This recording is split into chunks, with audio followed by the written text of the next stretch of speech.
प्रिय छात्रों नमस्कार। निवास क्लासेज में आपका स्वागत है। दोस्तों आज के वीडियो में हम आपको वर्ग 7वीं का गणित प्रश्नावली 1.2 का प्रश्न संख्या 8 से हल करके बताएंगे। दोस्तों पिछले वीडियो में हम आपको प्रश्न संख्या 7 तक के वीडियो में सोल्यूशन कर चुके हैं, तो आज की वीडियो में हम आपको प्रश्न संख्या 8 से हल करके बताएंगे। तो वीडियो को आपको अंत तक देखना है और अच्छी प्रकार से समझने का पूरा प्रयास करना है। ठीक है, तो जैसा कि प्रश्न संख्या 8 में आप यहाँ देख सकते हैं।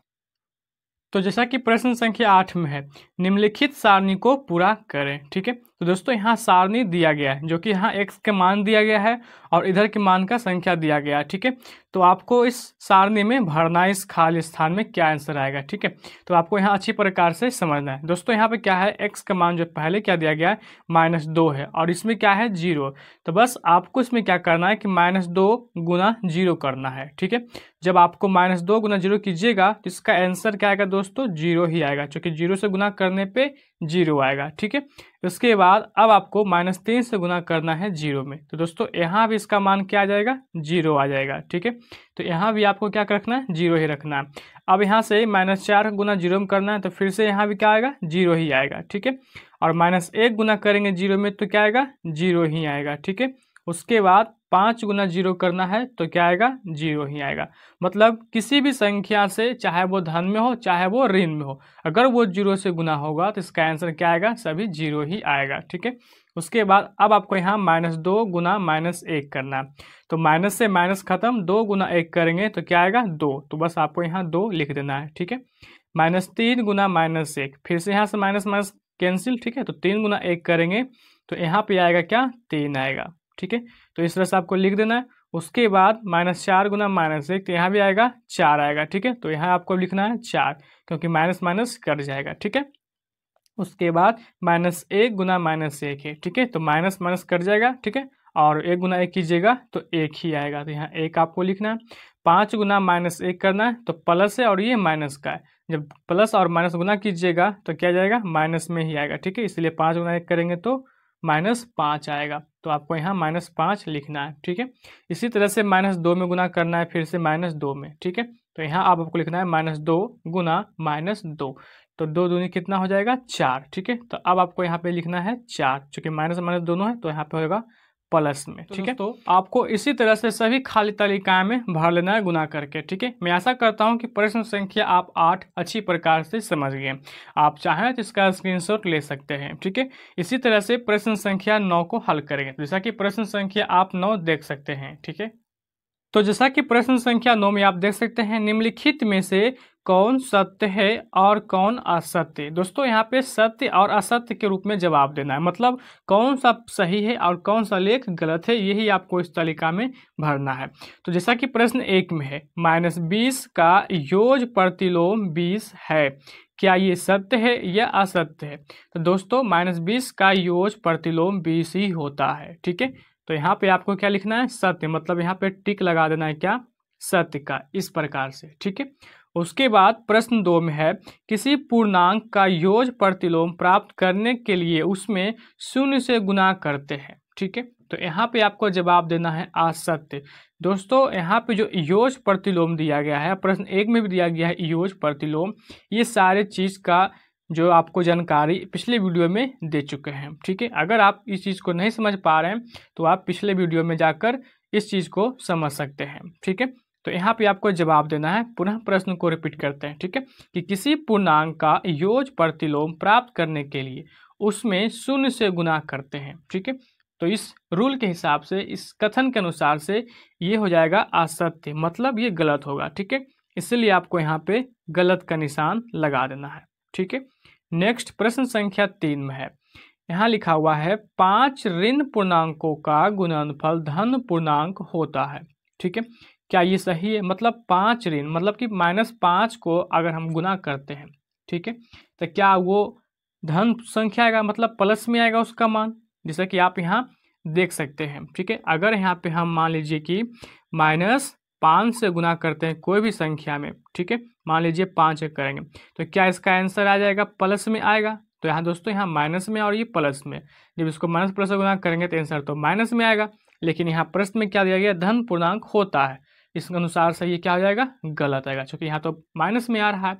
ठीक है, तो ये चीज़ को तो आप समझ गए, तो यहाँ आपको हो जाएगा गलत। ठीक है, तो आपको यहाँ गलत का निशान लगा देना है। ठीक है, इसके बाद प्रश्न संख्या 4 में है, 4 ऋण पूर्णांकों को, ठीक है, यहाँ दिया गया है 4 ऋण पूर्णांकों का गुणनफल धन पूर्णांक होता है।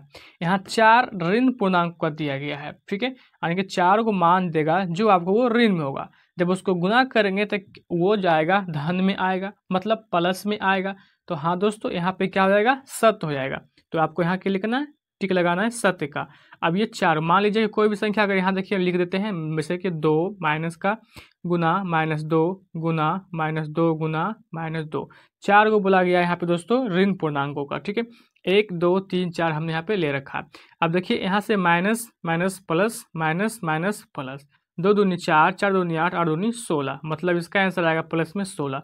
ये तो सही है, तो इस कथन अनुसार सही क्या जाएगा, सही, इसलिए आपको यहाँ सही का निशान लगा देना है, ठीक है।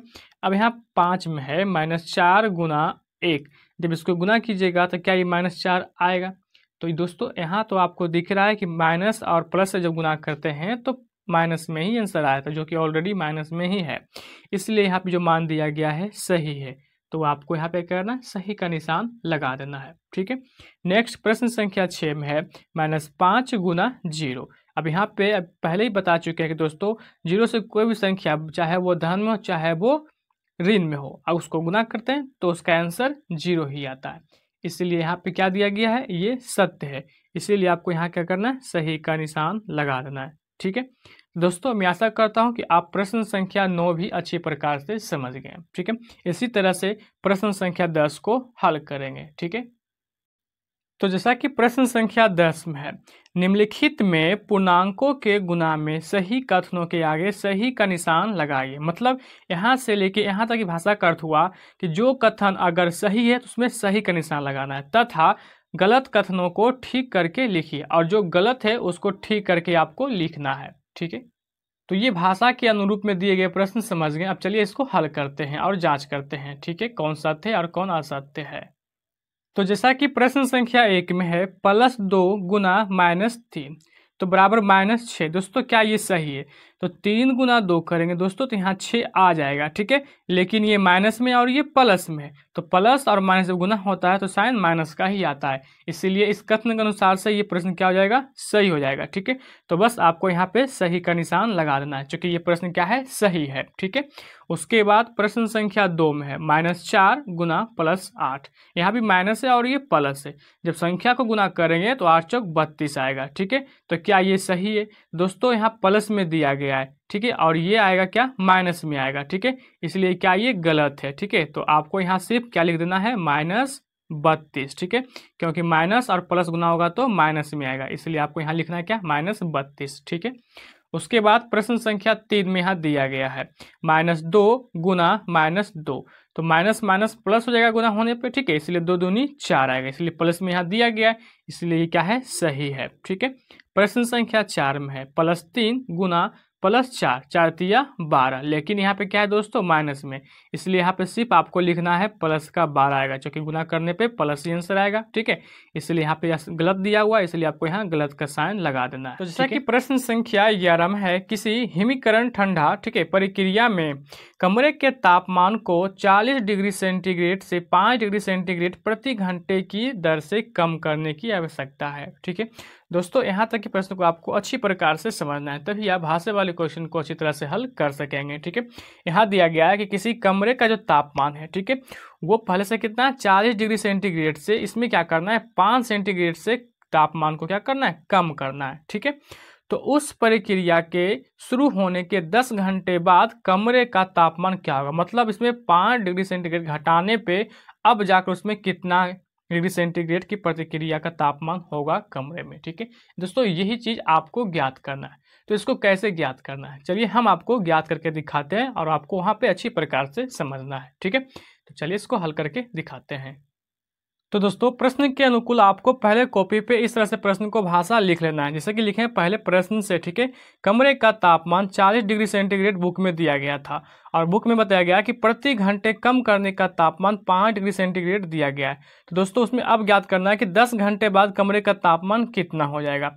तो पहले आपको ये ज्ञात कर लो, तो यहाँ दिया गया 10 घंटे बाद, ठीक है, तो यहाँ लिखना है 10 गुना, ठीक है, अब 5 डिग्री सेंटीग्रेड क्या करना है, कम करना है, ठीक है। तो उसको पहले निकाल लेना है, तो यहाँ से क्या कर लेना है, गुना कर लेना है, ठीक है, इससे। तो दोस्तों यहाँ पे इसका मान निकल के आएगा 10×50 सेंटीग्रेड, ठीक है। 10 घंटे बाद में कितना आ जाएगा, 50 सेंटीग्रेड कम होगा। तो इसलिए अब टोटल कमरे का तापमान ज्ञात करना है, ठीक है। तो चलिए इसको ज्ञात करते हैं। तो पहले प्रश्न को लिख लेते हैं। तो अब आपको यहाँ से मालूम हो चुका है कि 10 घंटे बाद कमरे का तापमान होगा 50 डिग्री सेंटीग्रेड। तो अब यहाँ से आपको कमरे का तापमान ज्ञात करना है, ठीक है। तो यहाँ आपको लिखना है क्या, कमरे का तापमान माइनस, ठीक है, 10 घंटे बाद कमरे का तापमान, ठीक है। तो यहाँ लिख दीजिए, यहाँ लिखना है आपको कमरे का तापमान, ठीक है। तो यहाँ लिखते हैं कमरे, ठीक है, कमरे का तापमान, ठीक है। इस तरह से आपको लिखना है कमरे का तापमान माइनस, ठीक है, 10, ये लाइन को लिखना है 10 घंटे, ठीक है, 10 घंटे कम। यहाँ पे दोस्तों बाद दिया गया है, ठीक है। तो आप यहाँ बाद लिखिएगा, 10 घंटे बाद का कमरे का तापमान, ठीक है। इस तरह से आपको लिख देना है। अब कमरे का तापमान दोस्तों यहाँ दिया गया है 40 डिग्री सेंटीग्रेड। तो यहाँ लिखना है 40 डिग्री सेंटीग्रेड माइनस, और 10 घंटे बाद जो मान आया क्या है, 50 डिग्री सेंटीग्रेड। तो यहाँ लिख देना है 50 डिग्री सेंटीग्रेड। जब इसको घटाइएगा तो इसका आंसर आएगा माइनस में 10 सेंटीग्रेड आएगा। तो ये आपका राइट आंसर हो जाएगा, ठीक है। दोस्तों मैं आशा करता हूँ कि प्रश्न संख्या आप 11 भी अच्छी प्रकार से समझ गए। आप चाहें तो इसका स्क्रीनशॉट ले सकते हैं, ठीक है। तो इसी तरह से प्रश्न संख्या 12 को हल करेंगे, ठीक है। तो प्रश्न संख्या 12 में देख सकते हैं, जैसा कि प्रश्न में दिया गया है 10 प्रश्नों वाले, ठीक है, यहाँ दिया गया है कि 10 प्रश्न वाले एक कक्षा टेस्ट में, ठीक है, प्रत्येक सही उत्तर के लिए 5 अंक दिए जाते हैं। मतलब दोस्तों एक क्लास है जिसमें से सभी बच्चों को टेस्ट लिया जाता है, ठीक है। इसमें से सही उत्तर के लिए 5 अंक दिया जा रहा है, ठीक है, और प्रत्येक गलत उत्तर के लिए -2 अंक दिए जाते हैं, मतलब इसमें माइनस किया जा रहा है। एवं प्रयत्न नहीं, ठीक है, यहाँ दिया गया है प्रयत्न नहीं किए गए प्रश्नों के लिए 0 दिया जाता है, मतलब जो नहीं बनाता है उसको 0 दिया जाता है, ठीक है। तो इसी तरह से इसमें प्रश्न टोटल 1, 2, 3 प्रश्न दिया गया है, सभी को बारीकी से हल करना है, ठीक है। तो ये चीज़ को तो आप समझ चुके हैं। अब यहाँ मेन क्वेश्चन को समझना है। यहाँ बताया गया है कि मोहन 4 प्रश्नों का सही और 6 प्रश्नों का गलत उत्तर देता है, तो उसके द्वारा प्राप्त अंक कितने, मतलब अब मोहन को कितने अंक प्राप्त किए गए हैं। जैसे कि यहाँ दिया गया है 4 अंकों को सही बनाता है और 6 अंकों को क्या करता है, गलत कर देता है। तो अब उसका कितना अंक प्राप्त हुआ, यही आपको ज्ञात करना है। तो ये प्रश्न तो आप समझ गए, चलिए इसको हल करते हैं, ठीक है। तो दोस्तों प्रश्न के अकॉर्डिंग आपको अपने कॉपी पे इस तरह से पहले प्रश्न को लिख लेना है। जैसा कि प्रश्न में दिया गया था, मोहन द्वारा सही किए गए प्रश्न टोटल 4 था और गलत प्रश्न किए गए कितना था, 6 था। तो सही के लिए 5 अंक मिल रहे थे, ठीक है, और गलत के लिए -2 अंक। तो दोनों को आपस में गुना करना है, जैसे कि 5 अंक 20 हो जाएगा और 6 दूनी 12, माइनस प्लस से गुना होगा तो माइनस हो जाएगा। इसलिए अब आपको यहाँ ज्ञात करना है प्राप्तांक, ठीक है। यहाँ पे हमने पहले ज्ञात कर रखा है, प्राप्तांक हो जाएगा सही में गलत को घटा देना है, ठीक है। तो 20 - 12 कीजिएगा तो इसका आंसर आ जाएगा कितना, 8 आ जाएगा। तो ये आपका राइट आंसर है। उम्मीद करता हूँ कि ये प्रश्न आप समझ गए। तो प्रश्न संख्या 2 में आप देख सकते हैं रेशमा के 5 उत्तर सही है, ठीक है, और 5 उत्तर गलत है, तो उसके द्वारा प्राप्त अंक कितने हैं। दोस्तों आपको यहाँ भी आपको समझना इस प्रश्न को। यहाँ रेशमा जो है सही बनाती है 5 प्रश्न, ठीक है, और गलती बनाते हैं तो भी 5 प्रश्न। तो आपको यहाँ इसका टोटल उस अंक पे, यानी कि उस प्रश्न पे कितने अंक मिलेंगे, यही आपको ज्ञात करना है। तो ये प्रश्न तो आप समझ गए। अब चलिए इसको हल करके बताते हैं, ठीक है। तो दोस्तों प्रश्न के अकॉर्डिंग आपको अपने कॉपी पे इस तरह से प्रश्न को पहले लिख लेना है, ठीक है। तो जैसा कि प्रश्न में दिया गया था, रेशमा द्वारा सही की गई प्रश्न 5 था और सही के लिए उसे कितना अंक मिल रहा था दोस्तों, 5, ठीक है। इसलिए आपको उसमें 5 गुना कर देना है। तो गुना कीजिएगा तो इसका आंसर आ जाएगा कितना, 5 × 5 = 25 आ जाएगा, ठीक है। उसके बाद रेशमा को गलत जो बनाया प्रश्न कितना, 5 बनाए, और गलत के लिए यहाँ पे -2 हो रहा था, ठीक है। दोस्तों इसमें क्या करना है, -2 गुना कर देना है, ठीक है। तो यहाँ पे हो जाएगा 5 दूनी 10 और प्लस माइनस से गुना करेंगे तो माइनस में आएगा, मतलब -10 आएगा। इसीलिए अब रेशमा को कितने अंक मिले हैं ये ज्ञात करना है, इसलिए हमने यहाँ पे लिखा है प्राप्त अंक बराबर, ठीक है। अब आपको दोस्तों सही और गलती में माइनस कर देना है, ठीक है। तो यहाँ सही जो मान दिया गया उसमें माइनस कर देना है, ठीक है। तो बस आपको यहाँ लिखना है 25, ठीक है, और माइनस कितना हो जाएगा दोस्तों, 10 है। तो अब आपको यहाँ पे क्या कर देना है, 10 माइनस कर देना है, ठीक है। जब इसमें माइनस कीजिएगा तो इसका आंसर कितना आ जाएगा दोस्तों, 5 में से जो जाएगा तो 5 आएगा, ठीक है, और 2 में से 1 जाएगा तो कितना बचेगा, यहाँ पे 1 आएगा, ठीक है। इसीलिए इसका प्राप्तांक कितना आएगा, 15 आएगा। तो आपको ये राइट आंसर हो गया। तो इसी तरह से प्रश्न संख्या सी को हल करेंगे। तो प्रश्न संख्या सी में है, ठीक है, हिना ने कुल 7 प्रश्न हल किए हैं, उनमें से 2 के उत्तर सही है और 5 के उत्तर गलत है, तो उसके द्वारा प्राप्त अंक कितने हैं, ये आपको ज्ञात करना है। दोस्तों यहाँ पे हिना जो है सभी प्रश्न में टोटल 7 प्रश्न को हल किए हैं और उन 7 में से 2 को मात्र सही करते हैं और 5 को गलत करते हैं, ठीक है। तो अब इसको कितने अंक मिले हैं ये चीज़ को आपको ज्ञात करना है। तो प्रश्न तो आप समझ गए, अब इसका सोल्यूशन को भी समझना है, ठीक है। तो दोस्तों प्रश्न के अकॉर्डिंग आपको अपने कॉपी पे इस तरह से प्रश्न को पहले लिख लेना है। तो जैसा कि प्रश्न में दिया गया था और यहाँ पे हमने लिख भी रखा है, हिना द्वारा सही किए गए प्रश्न टोटल 2 प्रश्न को सही बनाती है और सही के लिए मिलता है दोस्तों 5 अंक, इसलिए इसमें गुना करेंगे तो 2 5 10 आ जाएगा, ठीक है। तो हिना को यहाँ पे कितना मिल रहा है 10 और गलत के लिए मिल रहा था 5, ठीक है। तो 5 अंक को गलत बनाइए, इसलिए यहाँ पे क्या गलत के लिए -2 मिल रहा था, ठीक है। इसलिए 5 दूनी 10, यहाँ पे क्या हो जाएगा माइनस का 10 हो जाएगा। तो अब आपको यहाँ ज्ञात करना है प्राप्त अंक, उसे कितना अंक मिले हैं, ठीक है। तो दोस्तों अब यहाँ आपको क्या करना है कि जो अंक प्राप्त किए हैं और जो अंक माइनस किए हैं उसमें कर देना है माइनस, ठीक है। तो 10 माइनस 10 कर देना है, ठीक है। जब इसको घटाइएगा तो उसको अंक आएगा 0, मतलब हिना को अब टोटल 0 अंक मिले हैं, ठीक है। इसलिए इसका राइट आंसर हो गया, ठीक है। दोस्तों इसी तरह से प्रश्न संख्या 13 को हल करेंगे।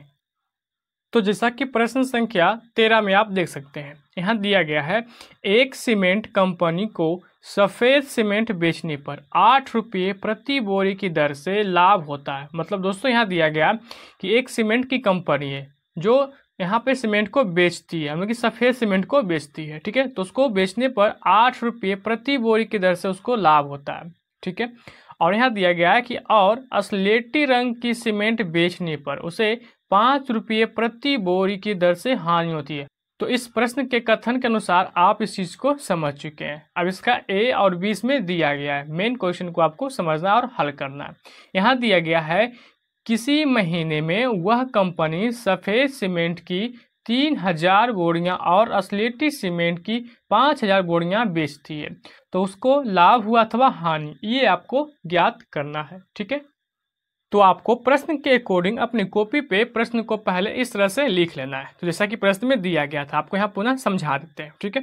दोस्तों प्रश्न में था दिया गया कि प्रत्येक सफ़ेद सीमेंट की बोरियां बेचने पर उसे लाभ होता है कितना 8 रुपये का, ठीक है। तो वह किसी महीने में जो है 3000 सफ़ेद सीमेंट बेच देता है, तो उसको लाभ कितना होगा दोस्तों, तो 3000 में प्रति बोरी पे 8 रुपये दर से उसको लाभ हो रहा था, इसलिए 8 गुना 3000 कर देना है। जब इसमें गुना कीजिएगा तो इसका राइट आंसर आ जाएगा दोस्तों 8 तिया 24, ठीक है।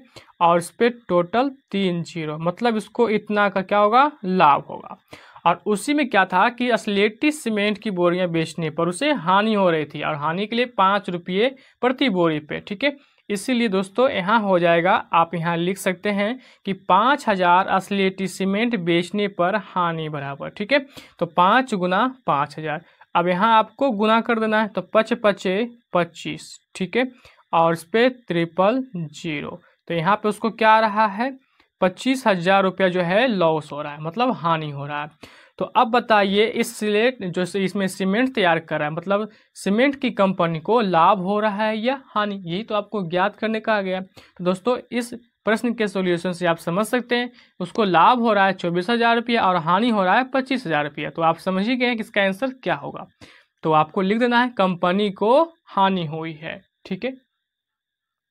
तो इस तरह से आपको लिख देना है, ठीक है, कंपनी को हानि हुई, ठीक है। तो 25,000 माइनस 24,000, तो यानी कि 1,000 रुपये उसको क्या हो रहा है हानि हो रहा है, ठीक है। तो आपको इस तरह से ज्ञात करना है। तो दोस्तों मैं आशा करता हूं कि प्रश्न संख्या 14 का ए भी आप अच्छी प्रकार से समझ गए। इसी तरह से प्रश्न संख्या बी को हल करेंगे। तो आप यहाँ देख सकते हैं बी में यदि बेची गई सफ़ेद सीमेंट की बोरियों की संख्या 6400 है तो कंपनी की स्लेटी सीमेंट की कितनी बोरियां बेचनी चाहिए ताकि उसे ना तो लाभ हो और ना ही हानि, ठीक है। ये चीज़ को समझ गए। अब चलिए इसको हल करते हैं और वहाँ अभी आपको इसको समझना है, ठीक है। तो दोस्तों प्रश्न के अकॉर्डिंग भाषा को अपने कॉपी पे इस तरह से लिख लेना है, ठीक है, जैसा कि यहाँ पे हमने लिख रखा है।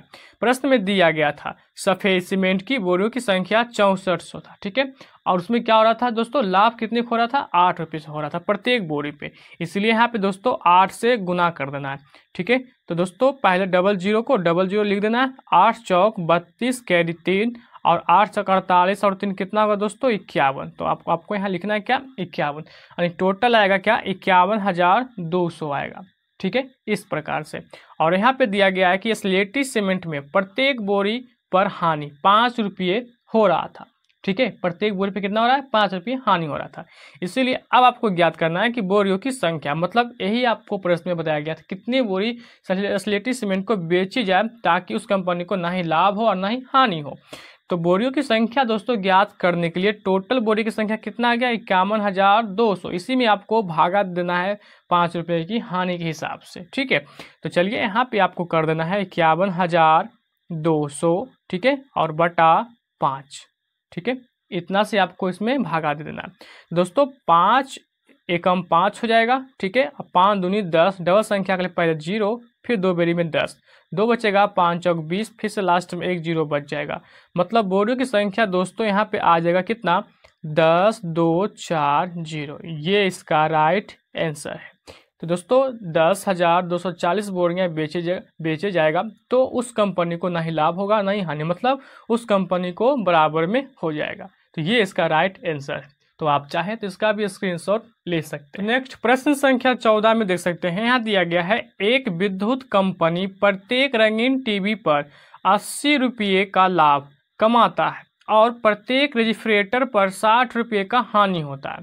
तो प्रश्न ए और बी में समझना है, ठीक है। कंपनी 5000 रंगीन टीवी और 4000 रेफ्रिजरेटर एक महीने में बेचता है, तो कंपनी को कितना लाभ हुआ और कितना हानि, ये आपको ज्ञात करना है। दोस्तों इस प्रश्न के अकॉर्डिंग इस भाषा में भी आप समझ चुके हैं और आपको इसी क्वेश्चन में जवाब भी देना है। इसको कैसे हल करना है, कैसे इसका आंसर आएगा, ये आपको समझना है, ठीक है। तो चलिए इसको पहले अच्छी प्रकार से लिख लेते हैं, उसका आपको समझाते हैं कि इसको कैसे हल करना है। तो दोस्तों प्रश्न के अकॉर्डिंग आपको भी अपने कॉपी पे इस तरह से पहले लिख लेना है, जैसा कि प्रश्न में दिया गया था प्रत्येक रंगीन टीवी को बेचने पर 80 रुपये उसको लाभ हो रहा था, ठीक है।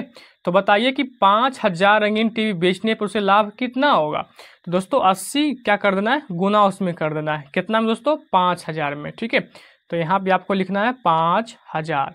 अब इसमें जब गुना कर देना है तो दोस्तों इसका आ जाएगा 1 2 3 4 0 है, तो पहले आपको 4 0 लिख देना है, फिर 8 5 40 इतना, ठीक है। मतलब दोस्तों यहाँ पे आएगा क्या, इकाई दहाई सैकड़ा हजार 10,000 लाख, मतलब 4 लाख, ठीक है, 4 लाख रुपया उसे लाभ होगा।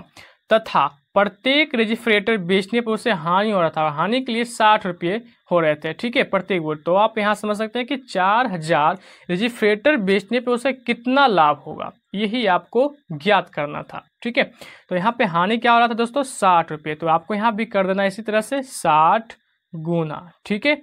और यहाँ पे क्या हो जाएगा दोस्तों, हानि, तो हानि के लिए दिया गया टोटल 4000, तो यहाँ भी आपको क्या लिखना है, 4000 लिख देना है, ठीक है। जब इसको गुना कीजिएगा तो यहाँ भी टोटल 4 0 है, पहले 0 लिख देना है, ठीक है, इस तरह से, और 6 चौक 24 ये आएगा, ठीक है। तो अब आपको इस कंपनी में यही पूछा गया था कि कंपनी को लाभ हो रहा है या हानि।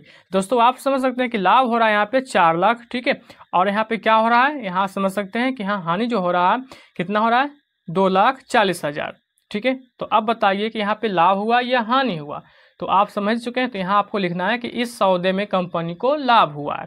तो चलिए यहाँ पे पहले लिख लेते हैं कितना लाभ हुआ, वो भी आपको ज्ञात करना है ना। तो यहाँ लिखेंगे कि इस, ठीक है, यहाँ लिखना इस सौदे में, ठीक है, कंपनी, यहाँ आपको भाषा लिखना होगा इस कंपनी, ठीक है, इस सौदे में कंपनी को लाभ हुआ, ठीक है, लाभ हुआ। अब कितना लाभ हुआ, तो यहाँ पे आपको घटा देना है, ठीक है। तो यहाँ लिखना है 4 लाख, इस तरह से आपको लिख देना है, ठीक है, -24 पर 4 0। अब इसको आपको घटा देना है, ठीक है। जब घटाइएगा तो इसका राइट आंसर आ जाएगा 16 पे 4 0, ठीक है, ये इसका राइट आंसर है। आप चाहें तो इसका स्क्रीनशॉट ले सकते हैं। संख्या बी में है, कंपनी द्वारा 4000 रेफ्रिजरेटर बेचने पर कंपनी कितना रंगीन टीवी बेचेगी, उसे ना लाभ हो और ना ही हानि। दोस्तों यहाँ पे अब आपको समझना है कि यहाँ प्रश्न में दिया गया है, बताया गया कि 4000 रेफ्रिजरेटर बेचता है, ठीक है, यानी कि बेच देता है। तो अब बताइए कि कंपनी को कितना रंगीन टीवी बेचे ताकि उस कंपनी को इसके तुलना में ना ही लाभ हो और ना ही हानि हो। तो यहाँ तो ये प्रश्न आप समझ गए, इसको आप सोल्यूशन को भी आपको समझना है।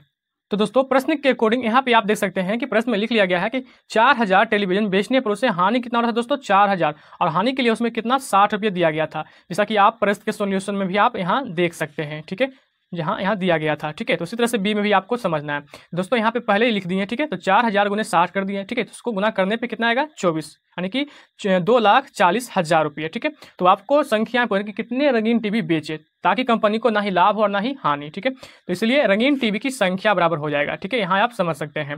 तो दोस्तों यहाँ पे क्या करना है कि 24 जो दिया गया मान आया है, ठीक है, टेलीविजन की हानि की संख्या जो आया है उसमें क्या करना है, उसके रंगीन टीवी के लाभ से भागा दे देना है, ठीक है। दोस्तों यहाँ पे क्या होगा, 1 0 से 1 0 कैंसिल हो जाएगा, ठीक है, और 8 तिया 24, और यहाँ पे 3 0 शेष बच रहा है। तो बस आपको यहाँ क्या लिख देना है, 3 पर 3 0, ठीक है। इसका राइट आंसर हो जाएगा दोस्तों 3000, यानी कि बोरी की संख्या, कि यहाँ दोस्तों बोरी नहीं, यहाँ टेलीविजन और टीवी दिया गया था दोस्तों। यहाँ पे जो है 3000 टीवी की संख्या में बेची जाएगी, तब जाकर उस कंपनी को ना ही लाभ होगा और ना ही हानि होगा, ठीक है। तो दोस्तों मैं आशा करता हूँ कि ये भी प्रश्न आप अच्छी प्रकार से समझ गए हैं। तो दोस्तों मैं उम्मीद करता हूं कि आप प्रश्नावली 1.2 में 1 से लेकर 14 तक के सभी प्रश्न आप अच्छी प्रकार से समझ चुके हैं, ठीक है। उम्मीद करता हूं कि ये वीडियो आपको काफ़ी हेल्पफुल हुई होगी, ठीक है। अगर आप अच्छी प्रकार से समझ गए हैं तो हमारे वीडियो को लाइक करके चैनल को सब्सक्राइब कर लीजिएगा, ठीक है। धन्यवाद।